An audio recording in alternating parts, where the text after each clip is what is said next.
Биринчи жолу өлкө аймагында эл каттоо электрондук форматта жүргүзүлөт. Ошол себептен Улуттук статистика комитети Дүйнөлүк банк тарабынан иштелип чыккан программаны колдонуп, буга чейин кагаз бетинде жазылып келген суроолор тизбегин санариптештирүү боюнча иш алып барды. Үстүбүздөгү жылдын 25 февралынан 29 февралга чейин 500дөн ашык координатор үчүн атайын семинарлардын биринчи этабы өткөрүлгөн. Анын жүрүшүндө каттоочулар милдеттерин, мобилдик тиркемеде камтылган электрондук суроо барактарынын мазмунун, ошондой эле аларды толтуруу тартибин үйрөнүшкөн.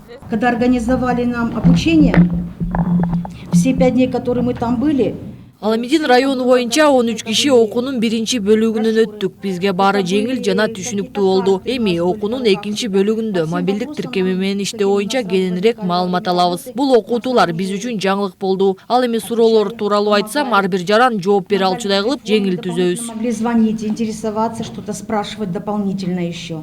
Жарандардын жеке маалыматтарын коргоо максатында тиркеме ачык жеткиликтүү каражаттарда жок. Аны Улуттук статкомдун серверинен каттоочулардын Android 5 жана андан жогорку версиялары бар жеке уюлдук телефон же планшетке орнотулат. Ар бир каттоочунун мобилдик тиркемеге кирүү үчүн өзүнүн логини жана сыр сөзү болот. Мобилдик тиркеме онлайн жана офлайн режиминде иштейт. Колдонмо мамлекеттик жана расмий тилде иштелип чыккан. Иштин ыкчамдуулугун камсыз кылуу максатында борбордук сервер менен Альфа Телекомдун байланыш каналы аркылуу туруктуу, жабык, коопсуз уюл түзүлгөн. К вам домой придет переписчик, где вы постоянно обычно проживаете. Бул мобилдик тиркеме ишти бир топ жеңилдетет. Ошол эле учурда ар бир жарандын маалыматы коопсуздукта болот. Ошол себептен комитет каттоо формаларын 5 бөлүккө бөлгөн. Алар каттоо барагы каттала турган адамдардын тизмеси, каттоо барагы калк, каттоо барагы турак жай фонду. Азыркы учурда чет өлкөлөрдө жашаган үй чарбанын мурдагы мүчөлөрү жана республика аймагында жааматтык жашоочу мекемелерине убактылуу жашоого келгендер. Эл жана турак жай фондун каттоо үчүн каттоо барактарынын 5 түрү иштелип чыкты. Каттоо барагынын суроолор жыйнагына биринчи жолу көрүү,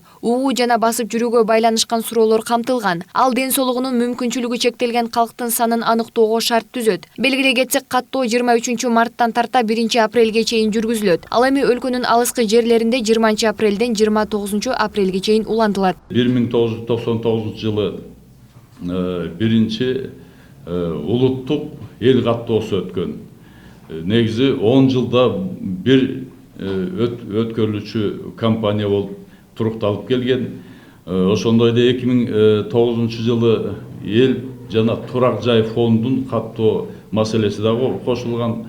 Бул жолкусу ушу эл жана турак жай каттоо жана фондун каттоо компаниясы каралган, бирок өзгөчөлүгү ушу электрондук форматта биз аны алып барып атабыз. Быйылкы жылга мамлекеттик казнадан эл каттоого 500 миллион сом бөлүнгөн. Маалыматка ылайык бөлүнгөн каражаттын 70% каттоочулардын маянасы үчүн жана окутууларга каралган. Ошондой эле өнөктөштөрдү тартуу боюнча дагы иштер жүрүүдө. Улуттук статистика комитетинин төрагасынын орун басары билдиргендей, быйылкы эл каттоонун жүрүшү алдыда боло турчу шайлоо менен эч кандай байланышы жок. Айза Камчыбекова, Жантай Макенов, Пирамида.